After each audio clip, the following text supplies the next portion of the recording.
Hello everyone, welcome back to this channel. इस video में मैं कवर करूंगा डॉक्यूमेंट वेरिफिकेशन एसएससी सीजीएल का। मेरा भी रिसेंटली हुआ है 8 फरवरी को। मैं एक एक डिटेल यहाँ पर कवर करूंगा, तो जिसका भी आगे डीवी होने वाला है एसएससी सीजीएल का, तो इस वीडियो को वो पूरा देखे। एक एक डिटेल मैंने कवर की है, कोई भी डाउट नहीं रहेगा इस वीडियो के बाद। एक छोटी सी रिक्वेस्ट है मेरी, अगर इस चैनल पर आप नए हैं तो प्लीज़ इस चैनल को सब्सक्राइब कीजिए और लाइक कीजिए अगर वीडियो आपको अच्छा लगता है तो। चलिए अब शुरू करते हैं हम। देखिए, सबसे पहले क्या हुआ था, हमारी जब एंट्री हुई तो हमें एक वेटिंग हॉल में वेट कराया गया था।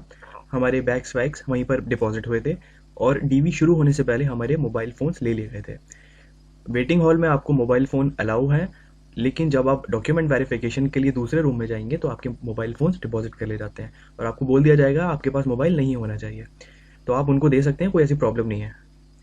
इसके बाद क्या होता है, आपके एडमिट कार्ड पर स्लॉट्स लिखे हुए हैं 1/6, 1/4, इस तरीके से 1/1 से लेके 1/6 तक आपका स्लॉट होगा। देखिए, अगर आप बॉयज़ हैं तो मेरे ख्याल से आपका जो डीवी होगा 9 बजे होगा, गर्ल्स का 11:30 बजे होगा। तो 11:30 बजे वाले स्लॉट का है 2/1, 2/2 इस तरीके से है। और जो बॉयज़ का है जो 9 बजे से, वो है 1/1, 1/2। तो मेरा 1/6 स्लॉट था। तो इसका मतलब ये था कि 1/1 से लेके 1/6 तक 6 लाइन्स बनवाई गई थी और उन 6 लाइनों में मेरा 6 लाइन थी।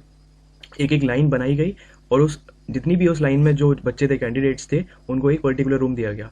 तो ऐसा नहीं है कि आपका मतलब सबसे लास्ट वाली लाइन है तो सबसे लास्ट में डॉक्यूमेंट वेरिफिकेशन होगा।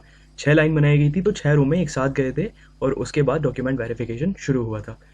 इसके बाद हमारा डॉक्यूमेंट वेरिफिकेशन वहाँ पर शुरू हुआ रूम पर, जहाँ पर एसएससी के ऑफिशियल थे।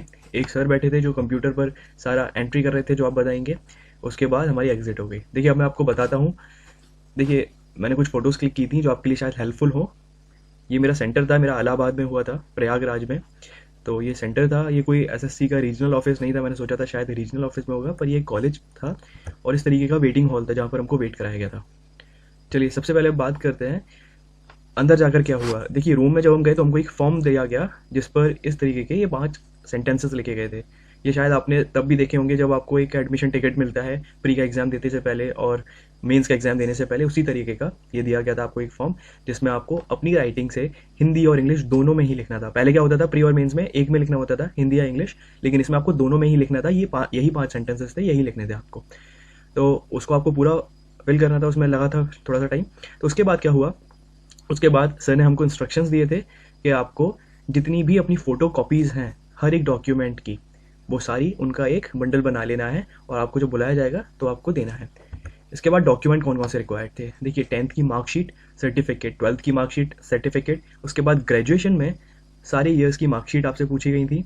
उसके बाद अगर सारी ईयर्स की हैं तो ठीक है, नहीं तो फाइनल ईयर में क्या होता है, किसी किसी के सारे ईयर्स की भी होती है और फाइनल ईयर भी होती है, तो वो भी चलेगी। आपके पास डिग्री है तो ठीक है, नहीं तो प्रोविजनल सर्टिफिकेट भी चलेगा। एक फ़ोटोग्राफ होना चाहिए आपके पास, फ़ोटो आइडेंटिटी प्रूफ होना चाहिए। पोस्ट प्रेफरेंस फॉर्म आप ज़रूर लेकर जाएंगे और कोविड सेल्फ डिक्लेरेशन फॉर्म, ये सारी चीज़ आपको चाहिए। देखिए, पोस्ट प्रेफरेंस फॉर्म का मैं आपको बता देता हूँ, आपको खुद लेकर जाना है, वहाँ पर प्रोवाइड नहीं होता है। और आप जो खुद लेकर जाएंगे, आप उसकी प्लीज़ एक फ़ोटो कॉपी पहले से निकलवा लीजिएगा, ताकि आपके पास खुद भी एक रहे, क्योंकि वो आप जो भर के लेके जाएंगे वो तो आप दे देंगे उनको, तो आपको भी पता रहना चाहिए कि आपने कौन सी पोस्ट प्रेफरेंस भरी हैं फर्दर रेफरेंसेस के लिए। इसके बाद केवल एक ही कॉपी मांगी थी, इससे ज़्यादा नहीं मांगी है। वैसे आप 2 लेके जाइएगा।